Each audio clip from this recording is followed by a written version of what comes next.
Bliss and Grit is an entirely listener-supported show. Supporting us is also designed to support you through keeping the episodes rolling, but also through rewards for your donation, like a Getting Started guide, a private forum, and downloadable meditations. To become a supporting member, you can visit patreon.com/Bliss and Grit.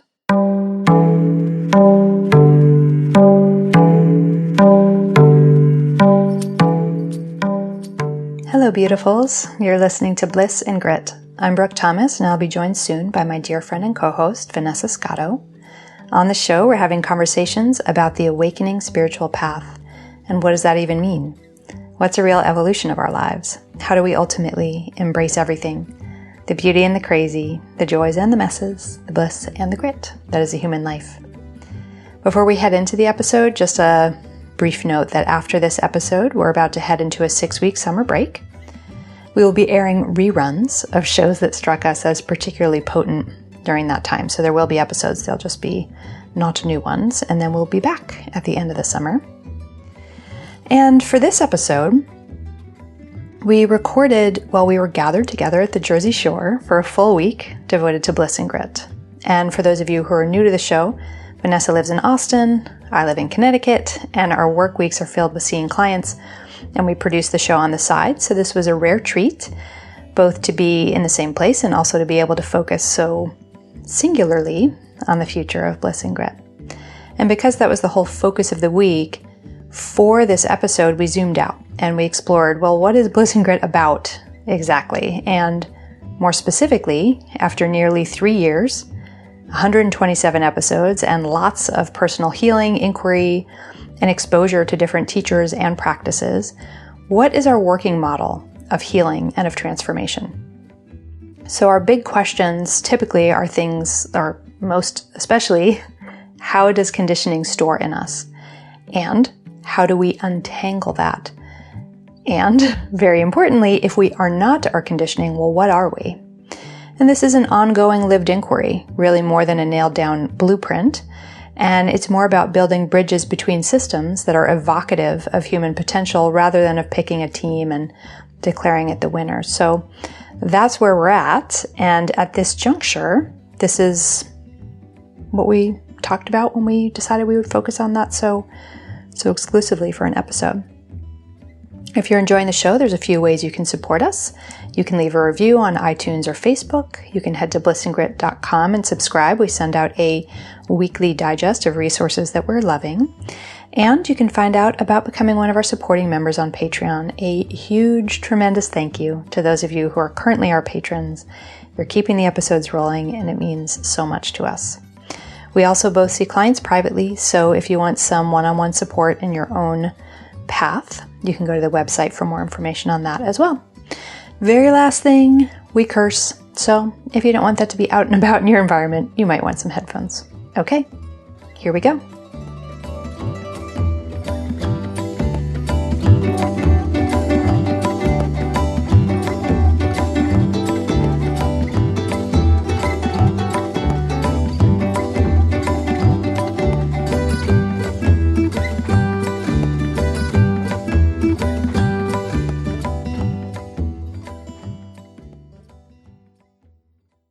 Well, hello everyone, and hi Brooke. Hi Vanessa.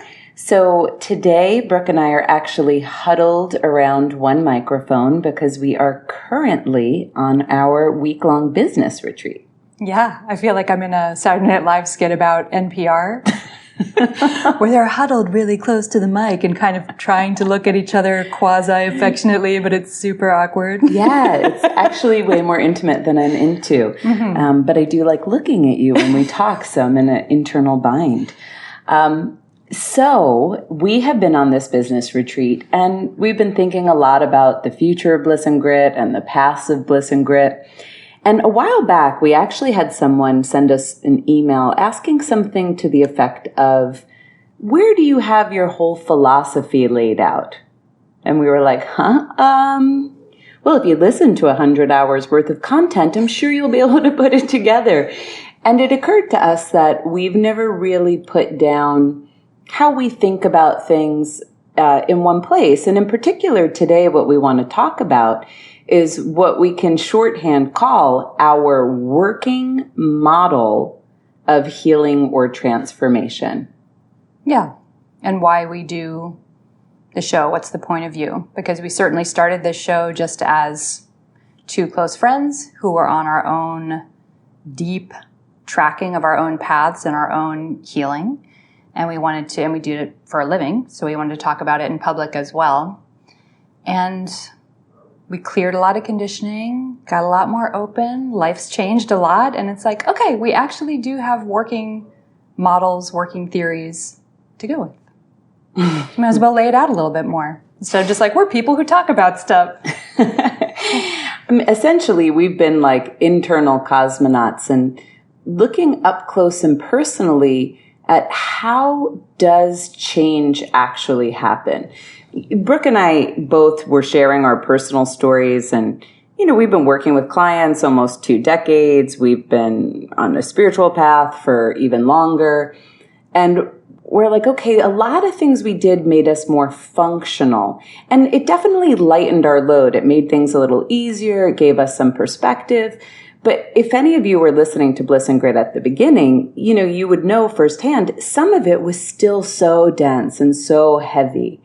And as things have begun to shift and clear, we've become increasingly curious at what's needed for an actual transformation to happen. So we're not just getting more functional in our ego structures, you know, more functional in our protective personalities, because even when that happens, what we noticed, I'm putting words in your mouth, Brooke, is we both felt still tired, still afraid, still self-doubting.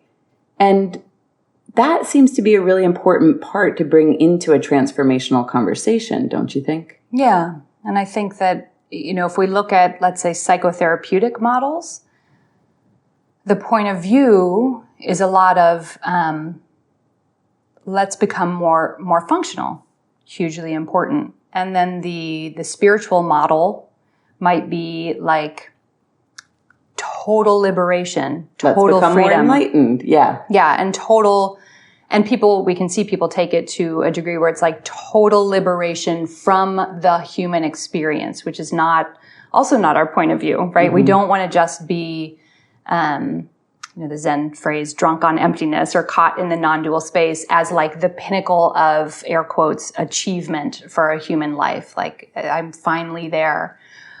And we've had the great good fortune to talk to so many wonderful people who do this work and who teach, people who have lived these paths and tracked this process in a very, very deep way and from different point of views, primarily, I would say, from the spiritual point of view,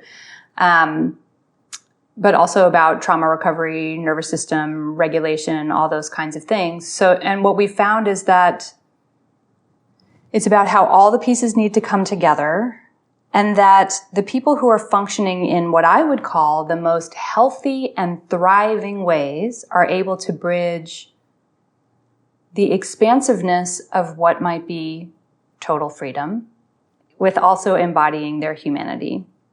And we've talked about that with a number of people, in particular, Amota Ma wrote Embodied Enlightenment. I mean, that's really what we have people on to talk about. So then the question is like, okay, if we're tracking this super closely and living it and really exploring it and kind of reporting from the field of our own personal experiences, then can we break it down a little more? What are the actual bridges that we're building? What is it that we want to make sure doesn't get left out from the equation of transformation?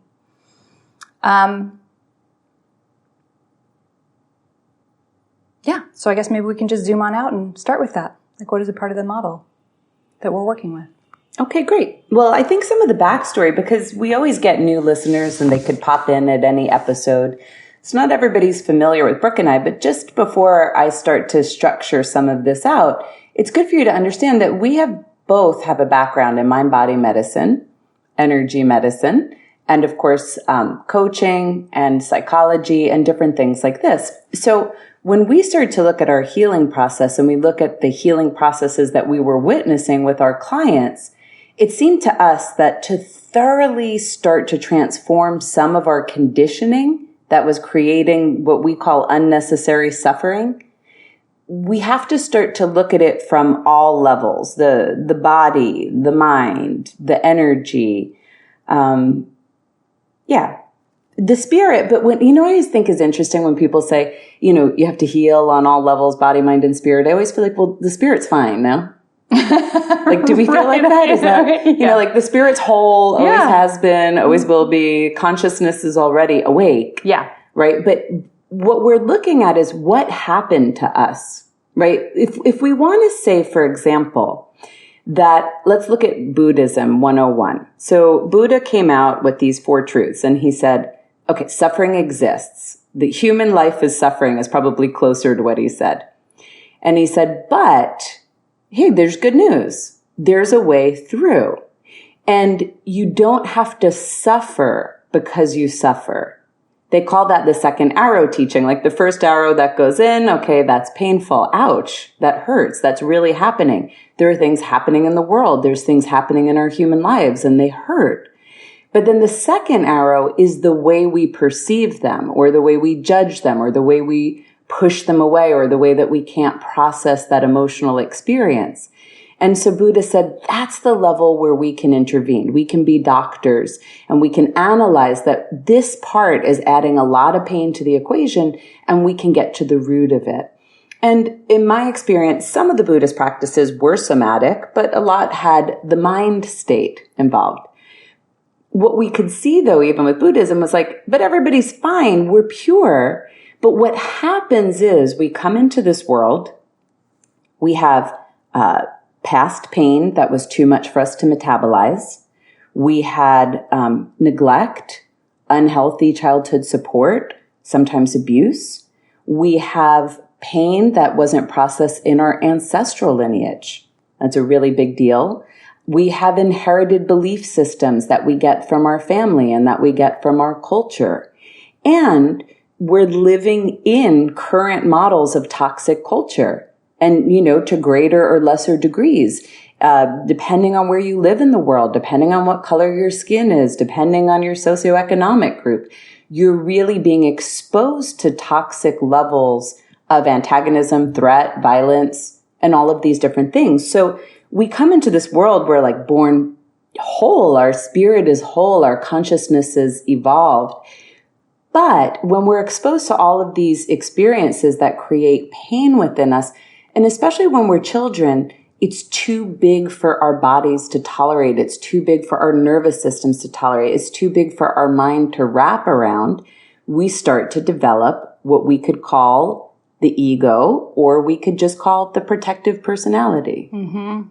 Yeah, that one comes from Dr. Sue Morter, who you and I have been digging on a lot lately. And I think it's really important to change words from time to time. And I thought that one was very precise because its job is to be protective. And so, just a little rewind to everything you were saying, because if we're doing like a let's zoom out, what is Bliss and Grit about kind of episode, we're underscoring that we are about deep inquiry into how can we lighten our own load? When is it possible? And in what ways can we lighten our own load of that second arrow suffering, the suffering on top of suffering? The question, is there suffering out there in the world, in a human life? Absolutely. And there are phenomenal human beings doing really, really pointed, thoughtful healing work about that larger picture. So it's like, well, what's the inquiry? And we're of the frame of it's inside out. The more each of us as individuals can get free, acknowledging that freedom is easier for some than for others within a toxic, fractured culture, for sure. But the more that we can do that and the more that we can talk about what that process looks like, because it's something really precise. And because we're in a fractured culture, toxic culture, we don't have it modeled. So it's like if you were born into a world where there was no pleasure at all, no one experienced pleasure. It's just like something about this world doesn't have pleasure. It would be very hard to find your way to pleasure if nobody could demonstrate pleasure. So it's like, it's very hard in an unhealthy culture to find your way to freedom, to find your way to wholeness, if nobody is demonstrating it. So we're hoping that we can be talking with the people who are and living the inquiries where we can find more and more examples. I'm laughing because that example you just gave made me think of like Footloose, the town in Footloose, and like I love how you went down to Footloose. Right. James. No one was dancing, so they really didn't know how to dance till Kevin Bacon came in and modeled it. But there was a transmission. And it took fire, so... Footloose as a spiritual teaching. Aging ourselves. Exactly. I mean, ultimately, what we're looking at... And one of my favorite books on this is John Wellwood, The Psychology of Awakening. That's what it is, The Psychology of Awakening. He basically describes, like, how does the protective personality form? Mm-hmm. He calls it, like, you can call it the false self, the conditioned self, the ego. But he basically goes into it, and it's a really, really nice book on Buddhist psychology if you're interested. But if we look at it quite simply, I don't think any of us gets out of having this protective personality, which is different than the ego structure of the body that says, oh, this is Vanessa, that's Brooke. It's like a compilation of agendas and behaviors and ways of engaging and bodily patterns. It's like and emotions even. Mm-hmm. It's like a compilation of things that our unconscious decided were the best way to operate in any given moment to stay safe and or to receive love, right? Because all of those things that we just listed in the beginning, ultimately, what are they doing? They're either making us feel like objects, which means we don't feel seen, we don't feel heard, which means it hurts our hearts, or they're making us feel literally unsafe, right? Like someone could physically harm me, or they're teaching us that love is very conditional, which makes us believe, okay, then I could lose love, I can be rejected, I could be outcast, which to the limbic brain is considered a survival threat, right? I think that's so important to know because sometimes we think to ourselves like, well, I should be okay alone, or I should be okay not caring if this person loves me. And it's like, well, to your limbic brain, it registers as the same level of survival threat as if somebody was yelling at you, right? Like if someone felt threatening to you. So these different things happen. They create those states of unsafety or objectification or fear of rejection, fear of loss. And we start to have, we start to try to be the best version of ourselves instead of living from a spontaneous level, right? Like to live from the soul is this kind of spontaneous, what Alan Watts would call self-so existence. And most of us have learned, well, listen, there's ways of being that keep me safer. There's ways of being that keep people liking me more. There's ways of being that keep my image of myself intact. And then those become habits. And those habits get conditioned into the body. They get conditioned into the mind for like so deeply that we start to think that's who I am. Yeah. And that's why we call it, and I think it's really important to always underscore this, we call this unconscious mind or unconscious material, because it's actually, until we're aware of it, as soon as we're aware of it, it's no longer unconscious mind. It's no longer unconscious material.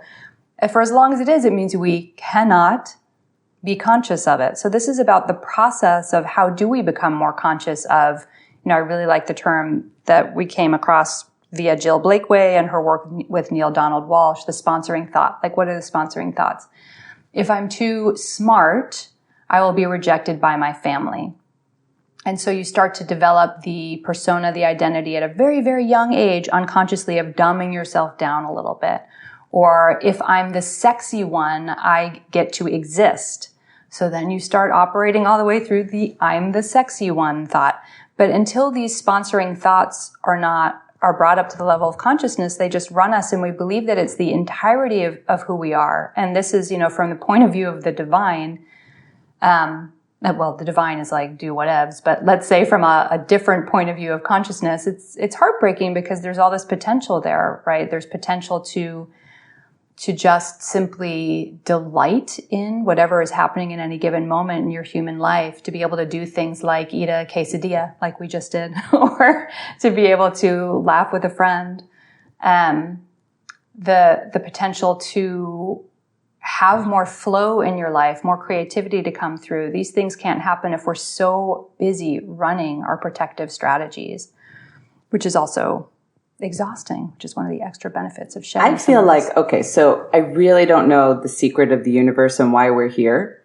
But sometimes I feel, okay, well, maybe it's just a game. Like it's a game of hide and seek. Okay. So your soul, your beautiful light is hidden somewhere in the body, and we spend our life, seeking it out.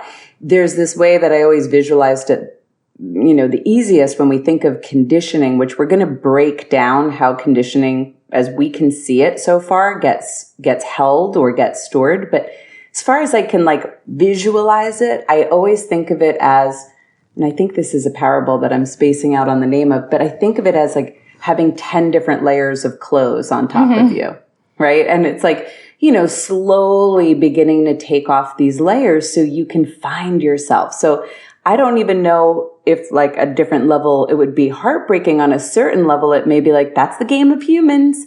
But for us, it's certainly heartbreaking. It's heartbreaking for me to look back at my life and you're oh, look at the suffering. It feels look at the suffering I was created, but it's so unconscious that there was never a choice. I mean, that's the whole interesting bit about conditioning and why it's important to emphasize that it's unconscious is okay, I think it was a couple of weeks back, we aired an episode where we emphasized fawn, but we talked about fight, flight, fawn, freeze, right? These nervous system patterns.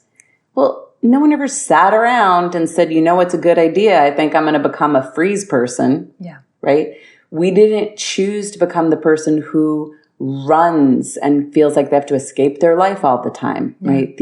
Nothing about our conditioning did we ever have a volitional choice. But when we look, sometimes we're oh man, I wish I had seen then what I can see now.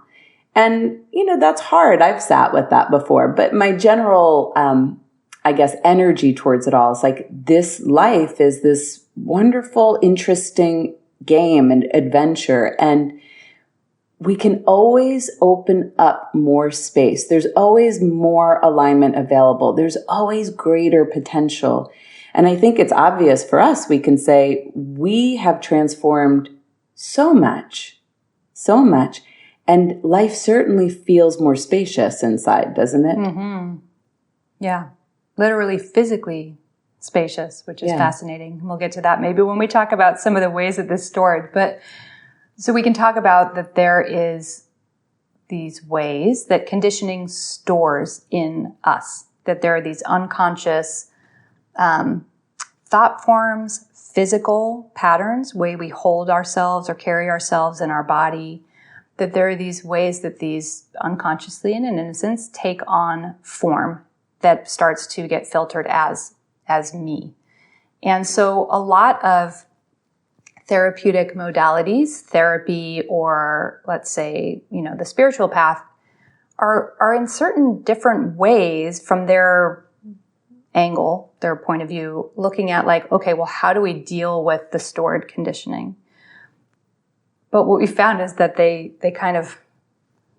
we need to be building the bridges, which I think is what you and I have experientially gotten really interested in doing, because we can shed a bunch in for me, so much got cleared through really good, really astute trauma therapy, including, EMDR, including lens neurofeedback, things like that. And then I had to discover it from these different angles and these different places. So a few different places that you and I talk about specifically, how does conditioning store? Therefore, how do we sort of heal it, expose it, whatever word you want to use? It stores at the level of the body. It stores at the level of the mind, and it stores at the level of energy. So we'll go into what that means more precisely. But for example, let's say you're dealing with a therapeutic frame that is, let's say, far end of the spectrum, non-duality, that says, you are not your body. You are not anything. You are just the divine light of pure consciousness. Just be here right now. And if you can just be here right now with the now, then you will be free. But what we see is that like, well, we are in bodies, and that some of the ways the conditioning might store is in the body. So if we leave it out of the equation entirely, we can't go to there. We can't experience the moment. We can't just be here now. If our limbic brain is caught in, let's say, a pattern of flight, and our body is really clenched and compressed around our heart and our throat, that there have to be these different ways of shedding things, and that they need to all be put together instead of, just go to the non-dual space, or just talk it out. Talk about your past. Talk about what happened. Get context. But context and the non-dual space, really helpful. Smash them together and you've got avocado toast of transformation. I think also maybe it's useful to just understand, on this show we talk a lot about spiritual awakening. We also talk about healing. We talk about transformation. One of the things we're passionate about is that I think all of us are very aware of some of the spiritual teacher misconduct that can happen, whether we're talking about a religious organization and it happening within, churches and synagogues or such, mosques maybe. I haven't heard a lot about that, but I'm sure that might happen. Or whether we're talking about, Buddhist teachers or, other kinds of spiritual teachers. Contemporary Western guru types. Whatever it is. We've heard so much of it. And that's been an area of disappointment and real curiosity for us. I mean, I think why we're disappointed, like deeply disappointed in that is obvious. But then curiosity, because you can sit with a teacher who can have so much clarity and really be so helpful. I mean, there was one teacher who came out of India. His name was Sai Baba, who there's a huge scandal around. I never did a lot of research about it, but it was like something about sleeping with little boys. But the teachers who studied with him, there's some amazing ones underneath that guy's name, people who have met him had tremendous energetic transformation. I mean, tremendous life-changing, mind-expanding, transcendent transformation. So we were like, how's this possible, right? How could you be awake to God? How could you know that we're all one? And yet, how can these atrocities be committed? Mm-hmm. And for us, that got us thinking like, well, it seems very clear that psychological healing, we could call it. Maybe it's energetic healing. This is still a working model. We're filling in a lot of blanks here as we go. But like psychological healing, energetic healing is different sometimes than certain forms of awakening. Mm-hmm. And I don't know if it's like what Adyashanti says when he says you awaken at the level of the head, the heart, and the body. Maybe some of those people have awakened just in one aspect. I really haven't done a thorough analysis of it. But what gets us jazzed is like, look, awake or not, right? We're all awakening. Right? We're all in a process. Anyone who's listening to this is in a process of coming to consciousness, greater and greater consciousness. But whether we reach this like ultimate state they used to call enlightenment or not, we have so much human potential to embody our wholeness, to know that we're more than we ever knew we were, to love ourselves, to love life, to love each other. Right? Those things are human potential. Mm-hmm. And we've cracked the code on how to get there. Follow this 12-step blueprint. Yeah. It's a lived inquiry. Yeah. It's a lived exploration. And, it's right there in the intro to our show. Like, how do we embrace everything, our humanity? How do we embrace our divine? And how do we take this as like a really exciting time and exciting opportunity? If we can have these kinds of conversations, that we can bring something different to this place, whatever it is. I don't know. This Earth? Are we talking about Earth when you say place? Yeah, please. Whatever this life is, whatever this Earth is. That we can shift things by starting to even entertain the possibility of freedom and what that looks like. So, one thing that we mentioned, and maybe we can just like dial it in a little bit on the body. So there's one way that this stores, one of the three ways we mentioned, body, mind, energy, and that is the body. So if we leave the body out, we're likely to just get a little wobbly or a little clunky somewhere.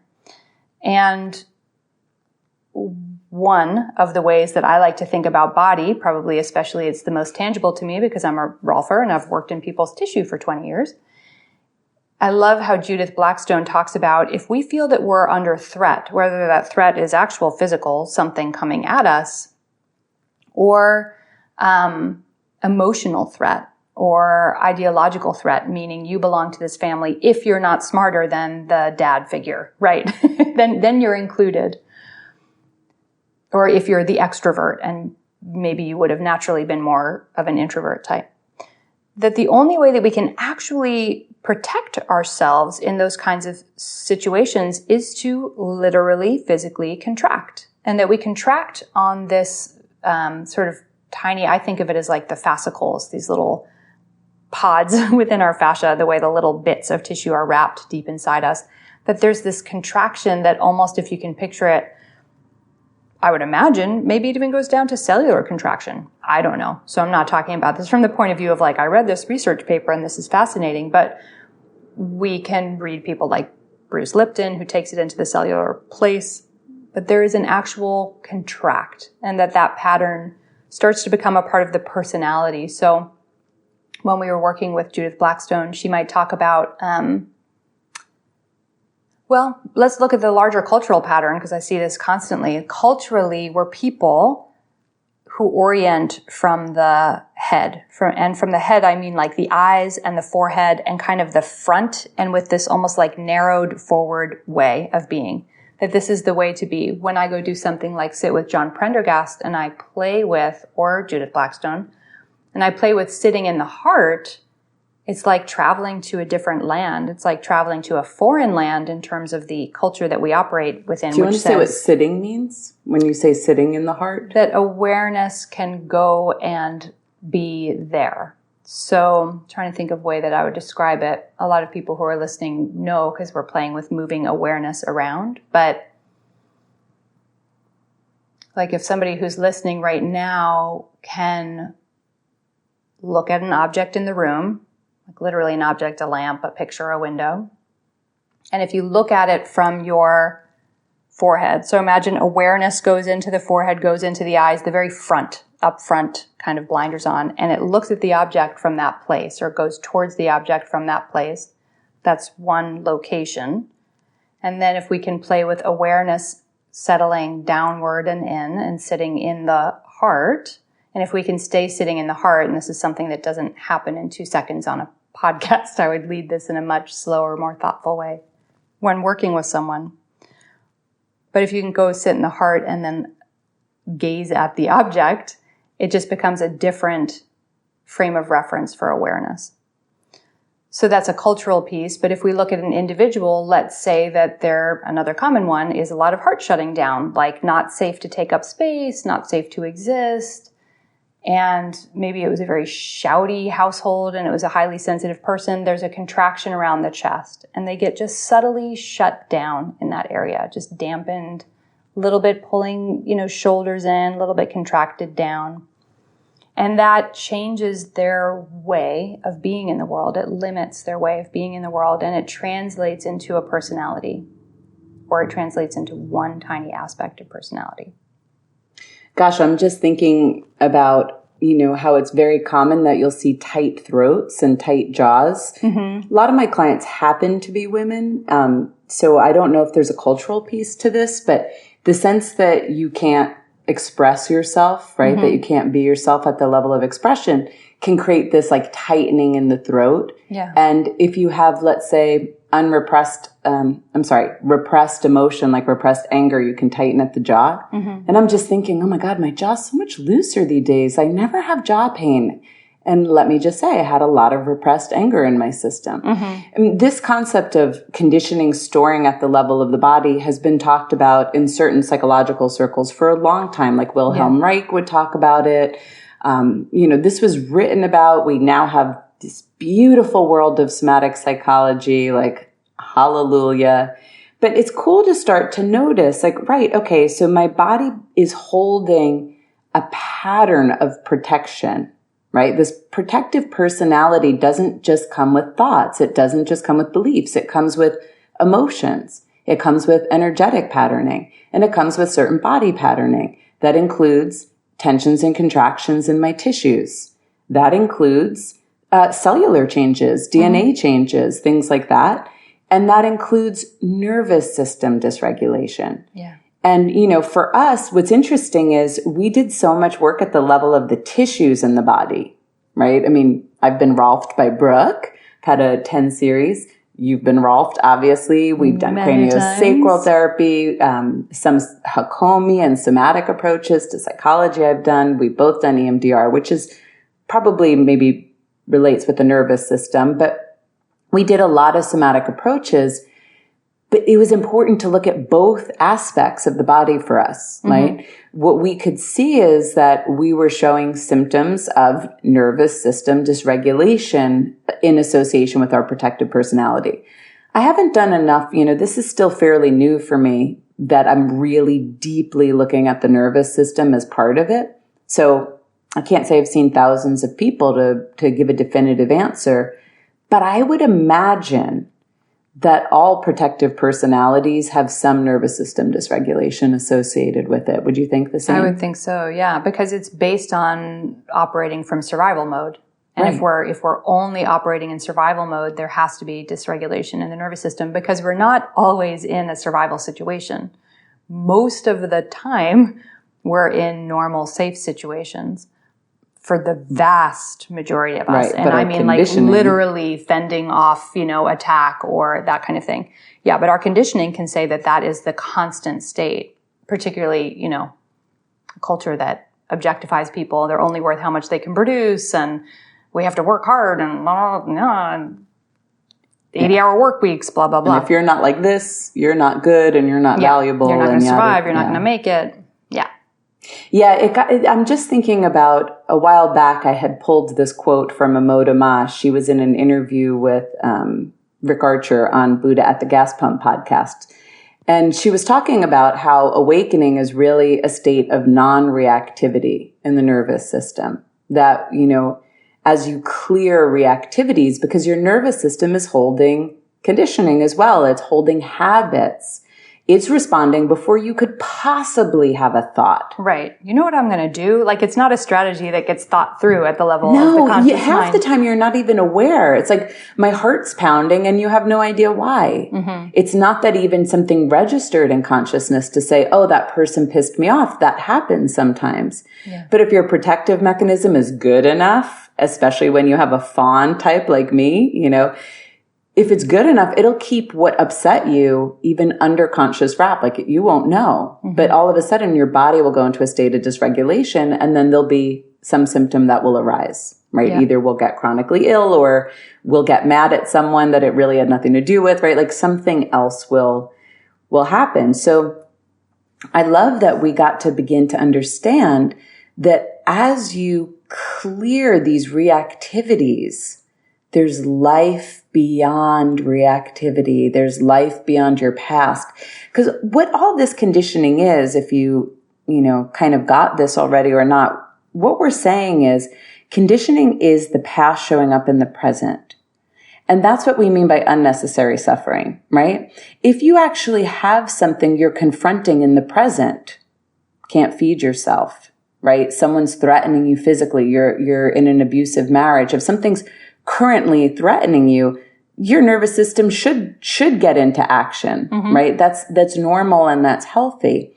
But when we're talking about conditioning, we're talking about how the things you've been through in the past, or the things your family has been through in the past, or the things you were taught by your culture in the past are now showing up in present time where they don't need to be. Yeah. Yeah. And so this maybe gets to the other place that I think is really helpful to look at, which is the mind. So I can unbind things in my physical body. I can do a lot of work to which is maybe we would say the bottom up approach, like unbind the tissue and things change at the level of the nervous system. The top down approach is the sort of nervous system approach, things we've done like DNRS, or we spoke with Lisa Wimberger of neurosculpting, regulating the nervous system from that point of view, very helpful. And context can be really helpful too. Like, well, if we can bring them up to the level of consciousness, what are the sponsoring thoughts? What are the thoughts underneath a thing? What are the beliefs that this one was fed at an age when this one didn't have a say about whether or not they agreed, or the level of consciousness or maturity to say like, yeah, that's true, or yeah, that doesn't feel true to me. It's just like a belief is handed to you. And the way that these things can habitually keep playing out. And usually we'll see that in our life. Something keeps replicating, right? And it's like, why? What are the thoughts I'm having or the belief systems I'm having underneath my day-to-day life, which if I look at the actual life, looks pretty normative, let's say, but something keeps playing out. Or, and these can be thoughts of personality, like I'm always the one that it never works out for, right? I'm always the one that blah, blah, blah. Or I need to work really hard to make it to the top of the ladder, and then I'll be the one. That's something that's handed to a lot of us via family and via culture in like late capitalist world. And that seeing those for me with clarity, bringing them up from the level of just unconscious habit into going, oh, there was this sponsoring thought. There was something that was playing out underneath my behavior, underneath my action that I didn't see before.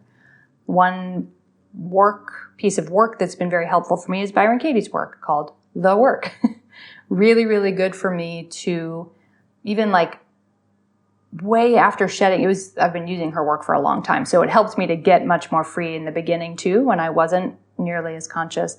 And then even now, because a thought can come up and it's easier for me to see the thought, but it's still great to have a way to make it a little bit workable, just to inquire.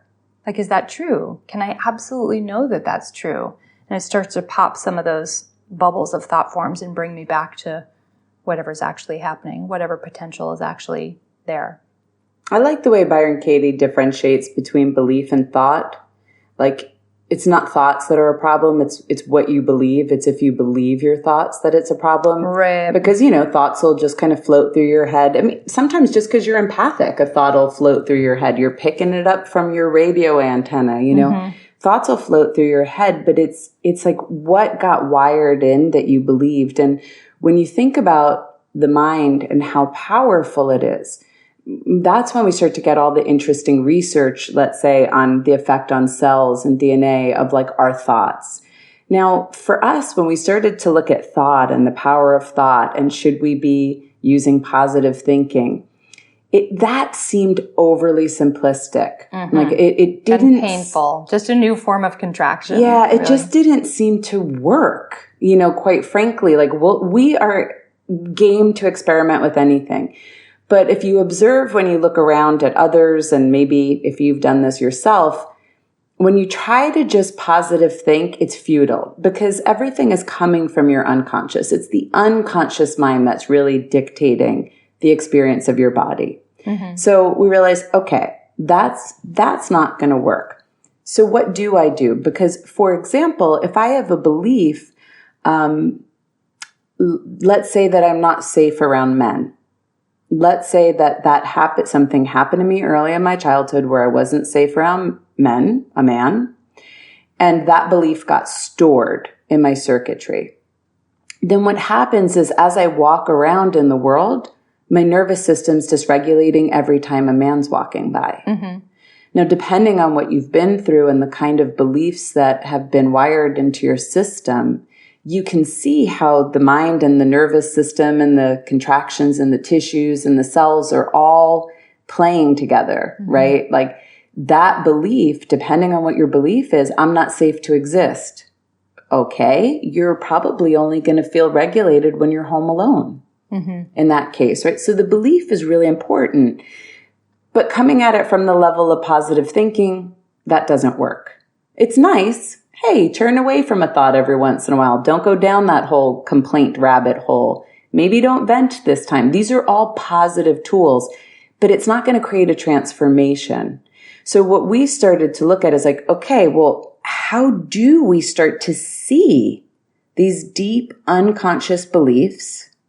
And as we see them, what do we do with them? Mm-hmm. Right? Like we don't want to believe them anymore. What do we do? Yeah. You want to answer that?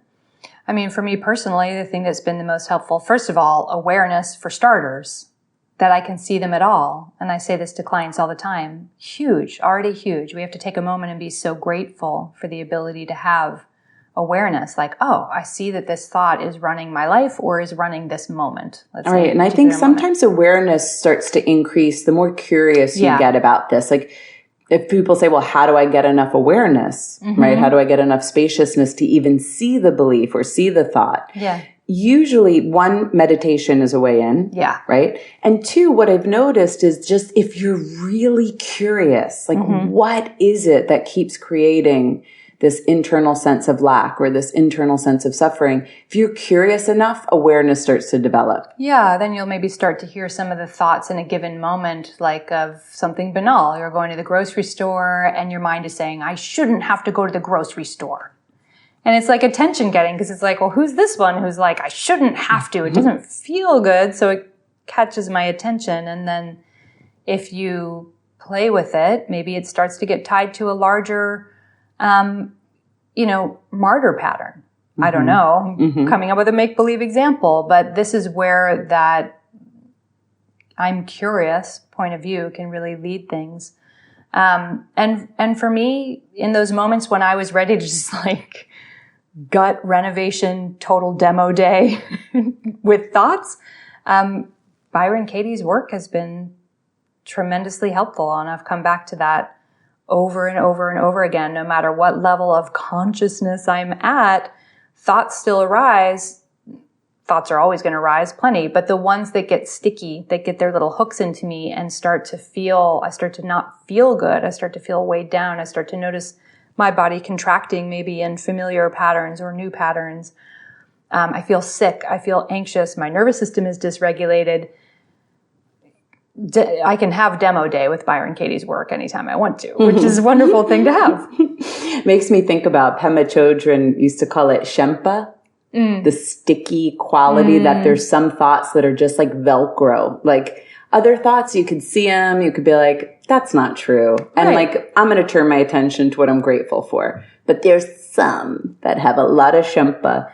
I think the two things I would want to bring into this part is one thing I found interesting is that the more regulated my nervous system is, the less I have those kinds of painful patterned thoughts. 100% true. And the less I believe them, even if they arise. Yes. Which doesn't mean that they've been cleared out of my field of conditioning per se. But I do think it's really interesting and noteworthy because we identify with our thoughts. I mean, even all of you super conscious people, even you and I, Brooke, like if a thought has been with you since you can remember, then when a thought comes like, I'm like this, I'm always so tired, or I'm the person who no one likes, like whatever your thought is, it feels like identity. Right. Right. It feels so true. And so what's so interesting to notice, and it's so cool when you start experimenting with different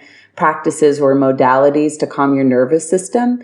Like, for example, if you don't have a meditation practice, because that's one way, but you have to get a meditation practice that gives you a state shift. But for example, it's like when you go on vacation, maybe, do you think the same thoughts as you think when you're walking through a city street?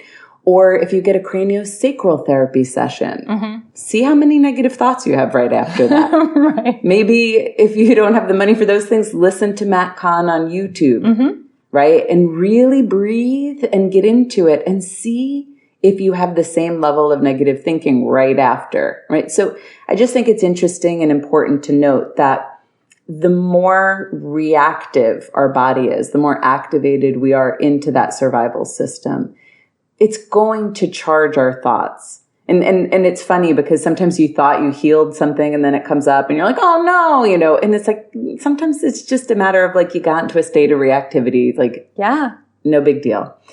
The other thing I would say, and I think this will lead us into energy, is I noticed sometimes with really the deep fundamental belief systems, like the ones that my whole core survival strategy are built around, like my codependency is built around, or my sense of self was built around. I noticed I almost had to go on an internal journey back to the moments when they were created. Mm-hmm. Yeah. Right. And, you know, for many of us, it is within our family. Sometimes it's within school. You know, sometimes there's like a specific traumatic event that you can recall. And don't do this alone per se. Yeah, do this with support, I did this especially if with you're support. someone with trauma. Mm-hmm. Yeah. I've recommended it on occasion to clients with like very specific instructions when I knew there was no capital T trauma in their life. But, you know, just to start, we're just laying some things out here. It was like going back in time to the moment when it originated and talking to the little girl and helping her have a new belief. Mm-hmm. Right? Finally giving her the context she never had, the understanding she needed, you know, that it wasn't about her or, you know, whatever the case may be, talking to her. And then maybe even with her standing up to the person who created the harm that made us believe something bad about ourselves or believe something painful about the world around us. And that took... The way I conceptualize of it anyway is like it took the energetic charge off of it. Yeah. It was almost like I finally turned to it with enough love, enough attention, enough strength and conviction, and like to the moment, like the Genesis moment. And then it like then it could finally get metabolized through. And those are the moments when you feel like a chunk of conditioning can fall off. Yeah. Like a chunk. And then the light comes in and you're like, what?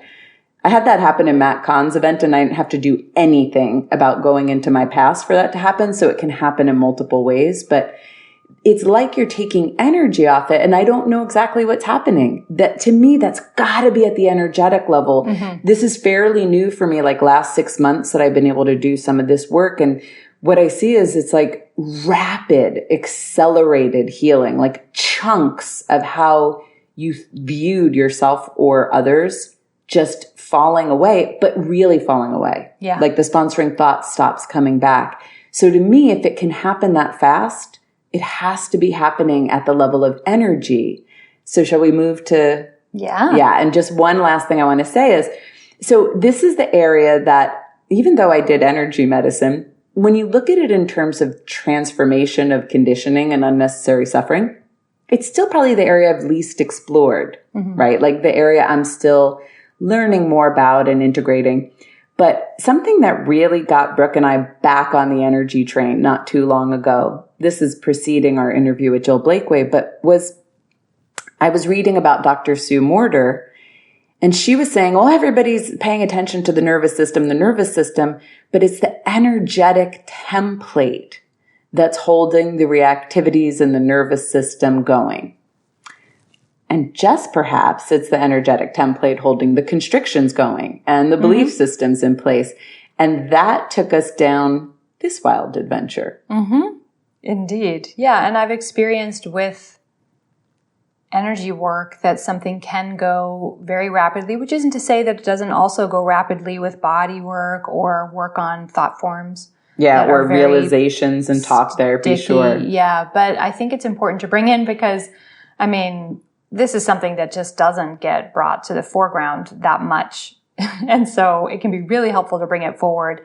And that we're not trying to have this conversation in a way that feels laborious. Because if we come from a perspective, which all of us were spoon-fed from birth, that we are separate selves who need to work really hard to make things happen, then we'll take this on in the same way, right? And then it starts to feel laborious. Like I'd better make sure that I take care of the body part and the nervous system and the tissues and the mind and the thought form. Yeah, and I barely have the time to take a breath. And it's like, oh my God, I have to do all of these things. So we're not trying to say you had better really burden yourself with a ton of healing or self-care work. It's actually more, a deep, deep tracking of an experience for you and I out of love for ourselves and out of love and hope for the world of like, how does this go most easily? Not what are the best assignments everyone can have, but like what is the most easeful, most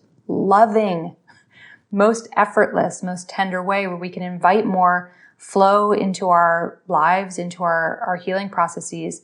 And energy work is one of the ones that has for me for a long time. In fact, I remember doing energy work in my early 20s when there was a health crisis that kind of got this whole party started. And I did it because, and back then I was very much like, I'm Brooke. I have a problem. This is my problem. And I was still, didn't even realize, would never have identified as somebody who needed to deal with her PTSD, even though I was living it out at that time. I was still actively having flashbacks and that kind of thing. I still wouldn't have, if someone had been like, are you a person with trauma? I would have just been like, I wouldn't have understood really what they meant. So not the highest level of consciousness at that point. That's what that crisis was for. So I wasn't doing energy work because I lived in a community that was super into new age things, or because I had a bunch of extra time and money on my hands.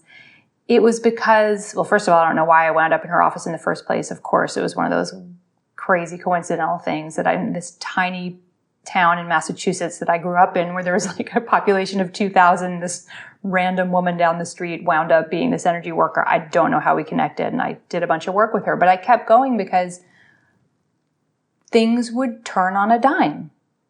Like I would just change. It was so palpable. I felt different in life. I felt less neurotic. I felt less scared. I felt more worthy, and my health really changed. And things came to me in the same way that this particular woman, this energy healer, had come to me, that were the best possible resources or insights. It's the way I got myself to Rolfing at this time. Like, so all this kind of what we can call flow or what we can call downloads, where suddenly it's not just me, the separate self who's working really hard, but I'm partnering with something. And, you know, in truth, discovering that I am that something so that I can just connect more spontaneously with life and have an experience that's more unbound. And so, yeah, you know, like that's been with me for a long time, but not in the sense that I never went on to study energy work. I receive a lot of things that I would put under the category of energy work, acupuncture, craniosacral. I receive actual energy healing sessions. I've found in this process that's been cataloged here on Bliss and Grit that Kristen Kirk, getting long distance healings from her, very helpful. So even though it's new and I can't pin it down from a place of authority, right? Of like, here's why, especially in a world that doesn't bring it forward that much, even though we know scientifically we can talk about everything as energy. We don't bring it forward as a part of the normative part of human experience. It's really exciting and important to bring it forward, which is why I'm glad we got to talk to Jill Blakeway. But that there is this something else. There is this other way that we can unbind constrictions, and that I've already said it, but just to underscore it, one of the reasons why I appreciate that so much is because it starts to touch into this place other than the world of form where everything's hard or laborious or it's on me or it's going to take time. And it has a little bit more of a magical quality. Mm-hmm. Yeah, it starts to let you get in touch with, you know, you're more than you think you are, right? There's something else. And all of us can feel energy in our body, which is really cool. I mean, you can just bring your attention to your hands right now and inhabit them with your mind's energy, and you will feel attention. I mean, you will feel energy. Like, that's it. So I think with energy, I mean, I was a Chinese medicine doctor, right? So I was working with energy all of the time, but I hadn't seen things like belief systems change with it. And the same when I got energy work, man, what I did see was like the first time I ever got Reiki, I saw how much stuff in my childhood had affected me in ways that I didn't cognitively understand yet. Like, I mean, you feel it in your body parts. My ears were like holding the screams of my father. It was like crazy how it's like right there in your tissues, right? These kind of memories were being stored, but she wasn't touching me. She was only working on the energy level. So whatever that is. But when we began to practice somatic meditation, first with Reggie and then with Judith Blackstone, you start to realize like energetic patterns, right? That there are patterns you develop for protection. You condense your energy, you dissipate your energy, you bring all of, another way of saying bring your awareness to your head is bring all your energy to your head, right? So there's this energetic blueprint at play as well. And I mean, this is stuff that they were talking about probably in like Chinese medicine and Ayurveda, in, what am I trying to think of the cosmology? Oh, anyway, of all sorts of spiritual traditions, they understood like the doshas. That's the tradition I'm just basing right now on the name of. But when you look at the doshas, you see like there's the energetic level, right? There's always been talk of this, but in healing, like this is the point of us having this conversation, is we realize that people aren't bringing it all together all of the time. And this energetic patterning is a really interesting bit to understand, especially for empathic, sensitive people.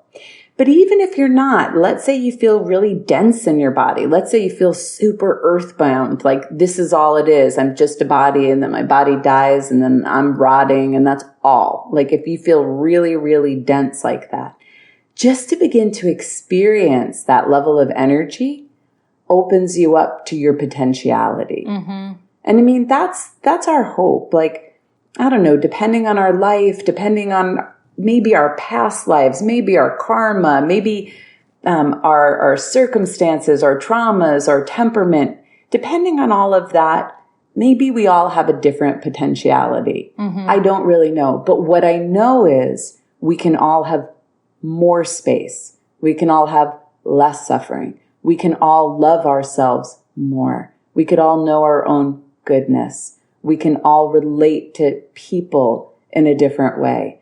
We can all flow more, right? We can all trust more. These things are available. It's the human lineage. It's part of our human potential, really. And I'm just excited to get even more into the study of how looking at this energetic piece can change transformation, because when we did Judith Blackstone's training, she's mostly bringing you to the more subtle level of experience that she calls fundamental consciousness, which is oneness, which quite frankly feels like you're feeling the quantum level. It's like the subtlest level. But you still also feel energy, and you feel as if the energy is being called back into the core of your body, into your central channel. And when that happened, I felt whole. That's a tremendous feeling. Most of my life I felt scattered. I felt fake. I felt like I was missing something. I felt incomplete. Like those words are used for a certain reason. It's like, I don't feel in my core. I don't feel whole. I don't feel complete. And man, energy level, right? Had we not done Reggie's stuff or Judith's stuff, I don't know that I would have experienced that this like kind of wholeness was right there for us all along. Yeah. Like right there. And that we really want to make sure that we're having this conversation as a matter of potential, because if we're saying there's all this conditioning, and conditioning stores in us in these ways, and we don't need to believe we are it, so we don't need to be just our protective personality, just our ego, great. But it's really important to include in that conversation, well, if we're not that, then what are we? And I remember our conversation with Locke Kelly being such a game changer for that, because he was talking about, like, don't just teach people to go to emptiness in meditation. There has to be this engaging with there's something else here that partners with a human life. And this is where we're getting to human potential. It's really exciting. Like, what does it mean if you're not your protective personality, if you get a chance to experience life through a different lens, a different orientation, what does that look like? And, you and I are in it on that. So we'll keep reporting from the field, no pun intended. But it's a process of getting more free and being able to really, really engage with this human life, whatever this one is here for, both in terms of just enjoyment of the basic moment and whatever is a part of my life, but also what are the things that come from source that are my heart desires? What is this one's mission, this one's calling?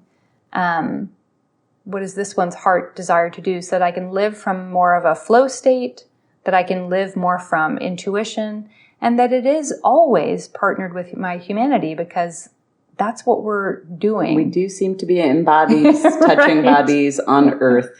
Right. Yeah. It's like I was telling you the other day, Brooke, lately when I'm talking to my clients, they seem to notice I'm using the word the spontaneous self. And it's just another way of saying it, right? Because if you haven't experienced wholeness or you haven't experienced a chunk of conditioning falling out of your body, it's like, what is it that I'm aiming at? Like, what's the aspiration that I'm looking at? And I think most of us can relate to having thoughts where we're editing ourselves or we're analyzing ourselves. We're taking our temperature. Am I doing a good job? Am I doing a bad job? Do people like me? Don't they like me? Should I be more like this? Should I be more like that? Should I do this more, do that more? Right? Most of us can relate to that. And what my hope and hypothesis is, what it sounds like when you speak to people who have a really awake life, is you get to just be. That's what we're talking about, right? It's this spontaneous but present level of engagement, which of course is very different than impulsive and reactive, right? Driven by our conditioning. But that always sounded so lovely to me, like the end of management, the end of analysis, the end of second guessing or shoulding yourselves. Like, wow, how's that for human potential? Yes, please. And that it's not a part of this kind of high vibe thought form, because what we're talking about for us, like our code word is that where you have this inquiry is heaven here? Is it possible to bring more heaven here? And that usually gets bound up in this kind of high vibe culture. And I think about some story, I can't remember which Buddhist lineage, but of a teacher who his wife died and he was crying, and his students came over to him and said, "Why are you crying?" And he said, "Because my wife died." And I'm sad. So even at this level where we're operating more from the spontaneous nature, the self-so, that we also have gratitude to be able to experience things like grief in its pure form. The pureness of grief is really a form of love, deep, deep, profound love. So it's not a problem. It's not like we're never going to experience some of these emotions. Yeah, it's not like we're never going to be afraid or never protect ourselves. Although Byron Katie seems to say she's never afraid. But, by and large, if something's threatening your life, yeah, you probably want your nervous system to respond and jump out of the way, no? Exactly. I was going to say, she's the one who came to the little town of Footloose called Planet Earth. I can be like, someone can pull a gun on you and you hug them. Interesting. Me, not so much. That's a Byron Katie story. That's a Byron Katie story, but good to know. Thanks for demonstrating that on the earthly plane. Yes, it's nice to have aspirational... Opens up potential of what a human life could even look like. And I'm not going to hold myself to that standard. Yeah. It's whatever's actually useful, evocative, or true for me. Right. I think the last thing I want to say is that what we've seen is transformation does have something to do with capacity, right? Like there's the capacity of the nervous system to be present. There's the capacity of the mind to have attention. Sometimes we can't even have the attention span to meditate or the attention to be aware of things.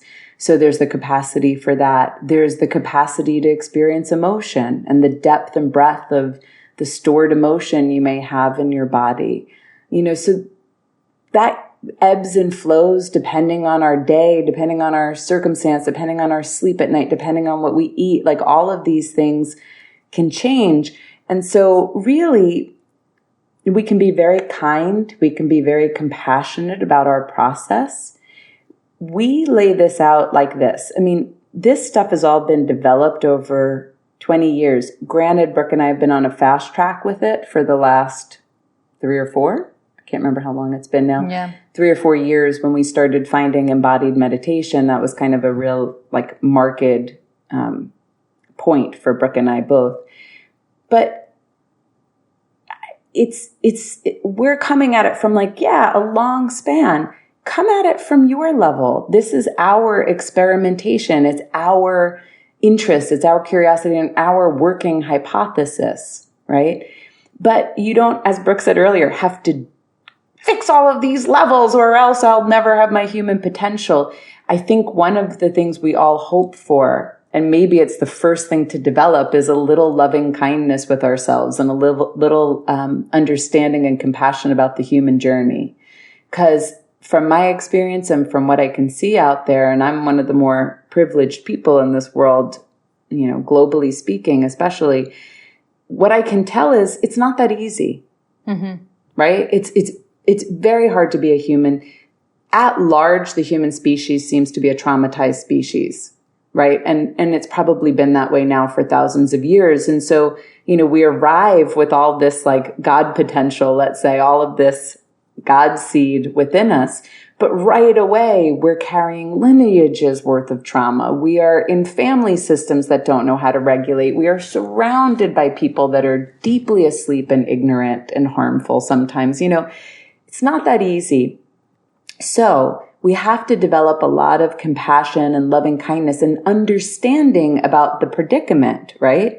And then understanding about the game we're playing. Like, okay, well, sometimes things can feel tough, but how can I get a little more space? Is there a little bit more freedom I can have so that I am suffering less? Is there a way that I might be bringing the past into this moment and seeing through a perspective that's creating greater suffering?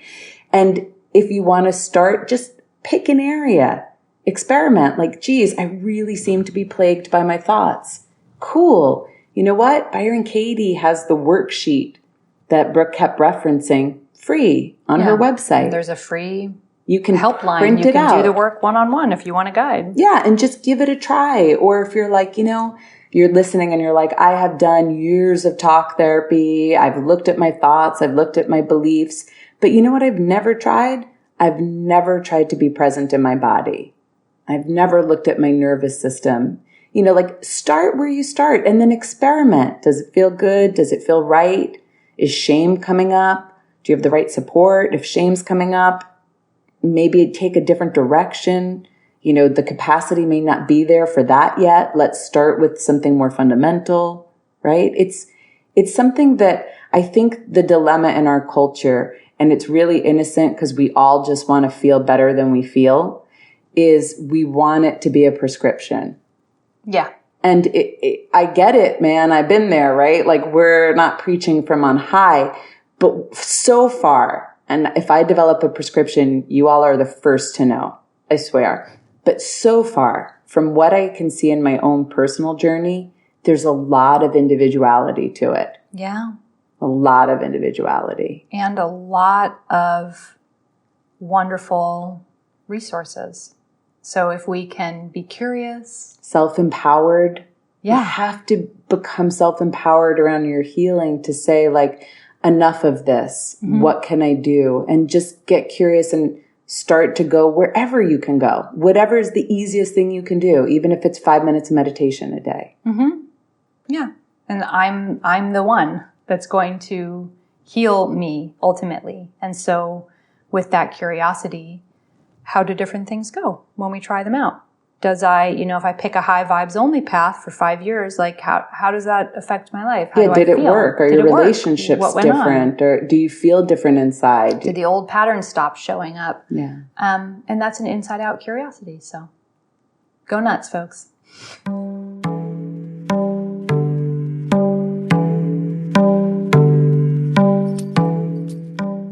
Thank you so much for being a part of our community and for listening to today's show.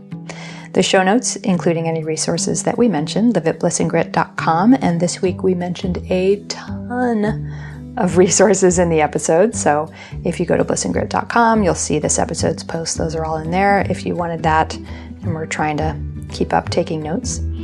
Just a reminder, we're about to take our 6-week summer break. We'll be airing reruns during that time. It was really fun for us to go back and look at some of these conversations, bring them forward again. We feel so lucky that we're able to have these conversations with the teachers that we really admire, and that we're able to explore these kinds of inquiries together. It was fun to go back and remember, some of these moments were huge parts of our own transformation, just being able to have these conversations. So hopefully the same will be true for you as we post those again.